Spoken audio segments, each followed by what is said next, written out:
Hello friends, welcome back to my channel. This is Ritesh.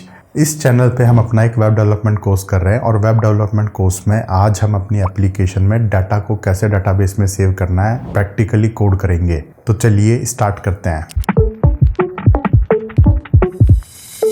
उन लोगों के लिए जो यहाँ पे चैनल पे नए हैं उनके लिए मैं आपको थोड़ा सा कंटेक्स्ट दे देता हूँ कि यहाँ पे एक्चुअल में हो क्या रहा है। तो जब हम वेब डेवलपमेंट की बात करते हैं तो वेब डेवलपमेंट की जर्नी में 4 इंपॉर्टेंट माइलस्टोन्स हैं। सबसे पहले कोई भी एक प्रोग्रामिंग लैंग्वेज सीखना, उसके बाद डीएसए पे फोकस करना, फिर एप्लीकेशन डेवलपमेंट इकोसिस्टम को समझना और सबसे लास्ट में किसी एक डेमो प्रोजेक्ट पे काम करना। जब हम डेवलपमेंट की बात करते हैं तो डीएसए को तो फिलहाल मैं साइड में रख सकता हूँ। तो हमारे पास यहाँ पे बचते हैं 3 इंपॉर्टेंट माइलस्टोन्स। प्रोग्रामिंग लैंग्वेज के लिए हमने यहाँ पे जावास्क्रिप्ट को चूज किया था।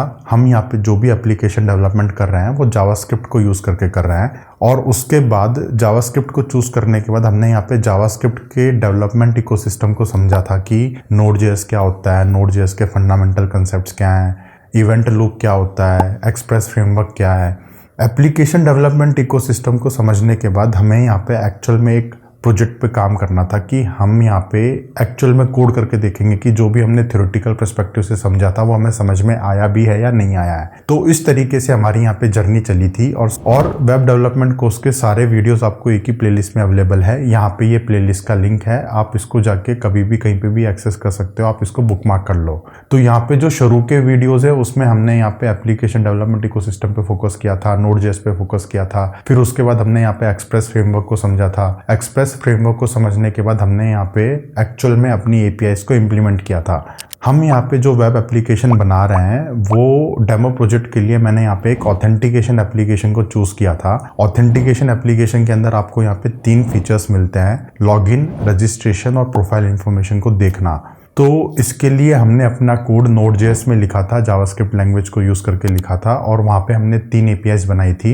और लॉगिन होने के बाद एक्सेस टोकन कैसे जनरेट करना होता है, पासवर्ड को कैसे वेरीफाई करना है, पासवर्ड को कैसे हैश करना है, ये सारी की सारी चीजें हमने अभी तक समझ ली हैं। और यहाँ पे आपको वीडियोस के लिंक मिल जाएंगे। अगर आपको थोड़ा सा भी डाउट है, अगर आपको कंटेक्स्ट समझ में नहीं आ रहा है तो आप पुराने वीडियोस जाके चेकआउट कर सकते हो। आज इस वीडियो में एक्चुअल में होने क्या वाला है, तो जब हमने पिछले वीडियो में एप्लीकेशन का कोड किया था तो वहाँ पे हमने यूज़र रिकॉर्ड्स को मेमोरी में सेव किया था। और जैसे ही मैं अपने सर्वर को रिस्टार्ट करता था मेरे यूजर्स गायब हो जाते थे, डाटा बिल्कुल गायब हो जाता था। तो किसी भी डाटा को परसिस्टेंट तरीके से सेव करने के लिए हमें डाटाबेस सिस्टम्स की नीड होती है। डाटाबेस जैसे कि Postgres, MySQL, MongoDB and so on. तो अगर आपको डाटाबेस के कंसेप्ट को लेके भी डाउट है तो इस पे भी मैंने अलग से डिटेल्ड वीडियोस बना रखे हैं। 3-4 वीडियोस अवेलेबल है आपको डाटाबेस पे। वहां पे मैंने थ्योरेटिकल पर्सपेक्टिव से ये समझाया था कि डाटाबेस के कंसेप्ट्स क्या होते हैं, टेबल्स क्या होती है, जॉइंस क्या होते हैं, इंडेक्सेस क्या होते हैं, इंसर्ट कैसे करते हैं हम डाटा को, क्वेरी कैसे करते हैं। लेकिन वहां पे हमने एक्चुअल में कोई कोड नहीं किया था बल्कि डायरेक्टली क्वेरीज को सेंड किया था डाटाबेस को। आज के इस वीडियो में हम वो सारे के सारे कंसेप्ट्स को प्रैक्टिकली अप्लाई करेंगे अपने इस प्रोजेक्ट में।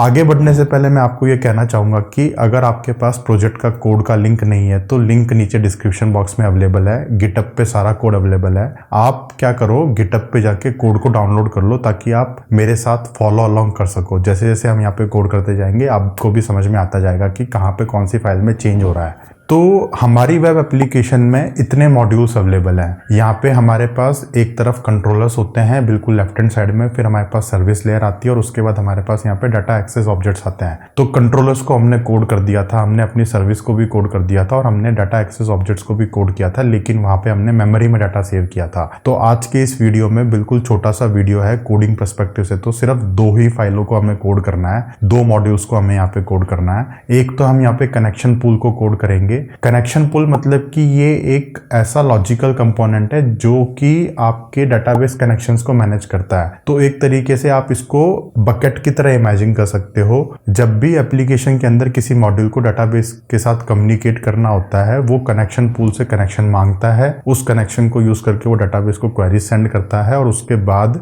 वो कनेक्शन वापस पूल में रिटर्न हो जाता है। It's like a bucket. और ये करना बहुत इंपॉर्टेंट है। अगर आप ऐसा नहीं करोगे तो आपके एप्लीकेशन में अलग अलग जगह पे अलग अलग तरीके से डाटाबेस कनेक्शंस ओपन हो रहे होंगे, क्लोज हो रहे होंगे, तो वहाँ पे बहुत डिफिकल्टी होती है यार। इट्स ऑलवेज बेटर कि आप कनेक्शन पूल को इम्प्लीमेंट करो और कनेक्शन पूल को यूज़ करके जिस भी मॉड्यूल को डाटाबेस से कनेक्शन करना है वो पूल से कनेक्शन मांगेगा, कनेक्शन को यूज़ करेगा और वापस पूल में कनेक्शन को रिटर्न कर देगा। तो इस तरीके से क्या होता है ना कि अगर आपके पास बहुत सारे रिक्वेस्ट आ रही हैं, लाखों रिक्वेस्ट आ रही हैं आपके पास बहुत ही कॉम्प्लेक्स एप्लीकेशन है, तो भी आप डाटाबेस के सारे कनेक्शंस को एक ही जगह पे मैनेज कर सकते हो। हमें सिर्फ यहाँ पे एक ही फाइल के अंदर चेंज करना है। तो सबसे पहले मैं क्या करता हूँ कि कनेक्शन पूल क्रिएट कर लेता हूँ और कनेक्शन पूल का मॉड्यूल का कोड मैं यहाँ पे लिख रहा हूँ। बहुत ही सिंपल सा कोड है, ज़्यादा कोई कॉम्प्लेक्स है नहीं इसमें।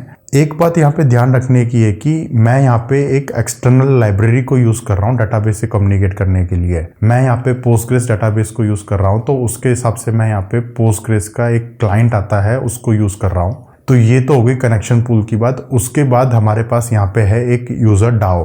अब यूज़र डाओ के अंदर जैसे कि आपको दिख रहा है, ये जितने भी यूज़र रिकॉर्ड्स हैं ये सारे के सारे एक एरे में सेव हो रखे हैं, मेमोरी के अंदर सेव हो रखे हैं। अब जैसे ही हमारा सर्वर रिस्टार्ट होता है हमारे डाटा गायब हो जाता है, तो इसको फिक्स करने के लिए हम यहाँ पे अपने यूज़र्स को पोस्टग्रेस के अंदर सेव करेंगे। यूज़र डाओ वाली मॉड्यूल को अपडेट कर देता हूँ और जो मैं यहाँ पे एरे में सेव कर रहा हूँ उसको हटा के मैं यहाँ पे डाटाबेस में सेव कर देता हूँ यूज़र्स को और डाटाबेस से क्वेरी करके लेके आता हूँ। तो यहाँ तक आते आते हमारी एप्लीकेशन पूरी डन हो गई। इसके बाद मैं क्या करता हूँ, डाटाबेस में टेबल्स क्रिएट कर देता हूँ यूज़र की। तो मैंने यहाँ पे पीजी एडमिन ओपन कर लिया। पीजी एडमिन ओपन करने के बाद मैंने यहाँ पे एक डाटाबेस क्रिएट कर रखा है, उसके अंदर मैंने यहाँ पे यूज़र्स की टेबल को क्रिएट कर दिया। हमारे पास अभी फिलहाल के लिए यूज़र्स टेबल के अंदर बहुत ही लिमिटेड कॉलम्स हैं और इसका कोई मतलब ज़्यादा कोई प्रॉब्लम भी नहीं है। आप अपने यूज़ केस के हिसाब से कितने भी कॉलम्स रख सकते हो, कितने भी टेबल्स बना सकते हो आप, इसमें कोई लिमिटेशन ही नहीं है। हमारे को यहाँ पे समझने के लिए सिर्फ 3-4 कॉलम्स की नीड है, तो मैंने यहाँ पे सिर्फ 3-4 कॉलम्स क्रिएट कर रखे हैं। और अब इतना सारा काम होने के बाद इस एप्लीकेशन को मैं टेस्ट कर सकता हूँ। फाइनली फुल्ली फंक्शनल एप्लीकेशन को मैं टेस्ट कर सकता हूँ। सर्वर स्टार्ट करने के बाद मैं यहाँ पे पोस्टमैन में जाता हूँ और पोस्टमैन में जाके मैं यहाँ पे रजिस्टर वाली एपीआई को कॉल करता हूँ। रजिस्टर वाली एपीआई को अगर मैं सही तरीके से कॉल करूँगा तो हमारा यूज़र रजिस्टर हो चुका है। अगर मैं कुछ इनवैलिड डाटा सेंड करता हूँ या कुछ इनकरेक्ट डाटा सेंड करता हूँ तो मेरा यहाँ पे रजिस्ट्रेशन फेल हो जाएगा, क्योंकि ये सारा का सारा चेक हमने अपने कोड में लिखा हुआ है। अगर आपने ये वीडियो मिस कर दिया है तो अगेन मैं आपको रिक्वेस्ट करूंगा कि आप प्लेलिस्ट पे जाके वीडियोस को देख सकते हो, 1 बाय 1 चेकआउट कर सकते हो। सारे के सारे वीडियो सीक्वेंस में अवेलेबल है आपको। तो रजिस्ट्रेशन करने के बाद मैं सेम यूज़र के क्रेडेंशियल्स को एंटर करके लॉगिन कर सकता हूँ और जैसे ही मैं लॉगिन करूँगा मेरे को यहाँ पे एक्सेस टोकन मिल जाएगा। अब यहाँ पे एक इम्पॉर्टेंट बात है कि जैसे ही मैं अपने Node.js के सर्वर को किल करूँगा और वापस से सर्वर को स्टार्ट करता हूँ और फिर से अगर मैं लॉगिन करता हूँ तो भी मेरा लॉगिन सक्सेसफुल हुआ, तो इसका मतलब ये है कि जो मेरा डाटा है वो परसिस्टेंट तरीके से सेव है। तो फ्रेंड्स, मुझे उम्मीद है कि यहाँ तक की कहानी आपको समझ में आई होगी। ये वीडियो बहुत ही छोटा सा वीडियो है जिसमें हमें सिर्फ 2 मॉड्यूल कोड करने थे। वेब डेवलपमेंट कोर्स जो हमने जावास्क्रिप्ट को यूज़ करके स्टार्ट किया था उसकी जर्नी हमारी यहाँ तक ही है। यहाँ पे हमारा कोर्स कंप्लीट हो जाता है। कोर्स में आपको बहुत सारे कंसेप्ट सीखने को मिले हैं। Node.js आपको सीखने को मिला, एक्सप्रेस फ्रेमवर्क के बाद आपको डाटाबेसेस सीखने को मिले।